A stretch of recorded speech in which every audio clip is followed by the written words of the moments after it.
నమస్తే అన్న అందరికీ నమస్కారం.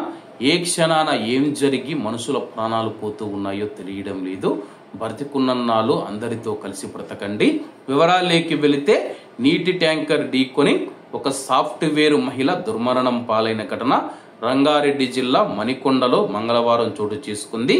రాయదుర్గం ఇన్స్పెక్టర్ సిహెచ్ వెంకన్న గారు తెలిపిన వివరాల ప్రకారం నెల్లూరు జిల్లా కందుకూరు కొడుముడుసు పాలెనికి చెందిన ఇరువూరి శాలిని 34 సంవత్సరాలు శాలిని వెంకటేశ్వర్లు దంపతులు సాఫ్ట్వేర్ ఇంజనీర్లుగా హైదరాబాద్ లో పనిచేస్తూ ఉన్నారు.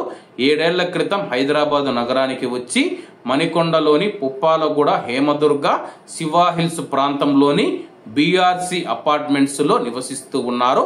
వారికి పిల్లలు సుదీక్ష 13 సంవత్సరాలు, సహస్ర 9 సంవత్సరాలు జూబ్లీ హిల్స్ లోని భారతీయ విద్యాభవన్ పాఠశాలలో చదువుతూ ఉన్నారు. రోజు పాఠశాలకు బస్సులోనే వెళ్తూ ఉంటారు. మంగళవారం ఉదయం ఇంటి సమీపంలో బస్సు ఆగే చోటుకు వారు సకాలంలో చేరుకోలేకపోయారు. బస్సు వెళ్లిపోవడంతో తల్లి పిల్లలను స్కూటీ పైన తీసుకువెళ్లారు. 4 కిలోమీటర్ల దూరంలోని రాయదుర్గం చౌరస్తా వద్ద బస్సును చేరుకొని పిల్లలను అందులో ఎక్కించారు. ఆమె ఇంటికి తిరిగి వస్తూ ఉండగా Manikonda Sundar garden function hall వద్దకు రాగానే నీటి ట్యాంకర్ స్కూటీని ఢీకొట్టింది. ఆమె కింద పడిపోగా ట్యాంకర్ యొక్క వెనక టైరు తల మీదకు వెళ్ళింది. తీవ్ర గాయాల పాలైన శాలిని అక్కడికక్కడే మృతి చెందారు. రాయదుర్గం పోలీసులు మృతదేహాన్ని ఉస్మానియా ఆసుపత్రికి తరలించగా పోస్ట్ మార్టం తర్వాత కుటుంబ సభ్యులకు అప్పగించి కేసు నమోదు చేశారు.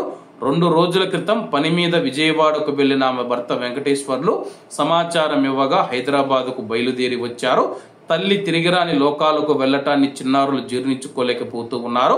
వాళ్ళు గుండెలవిసేలా రోధిస్తూ ఉన్న తీరు స్థానికులను సైతం కన్నీరు పెట్టిస్తూ ఉంది. కాబట్టి అందరూ బాగుండాలి, అందులో మనం ఉండాలి. అందరికీ నమస్తే అన్న. జై హింద్.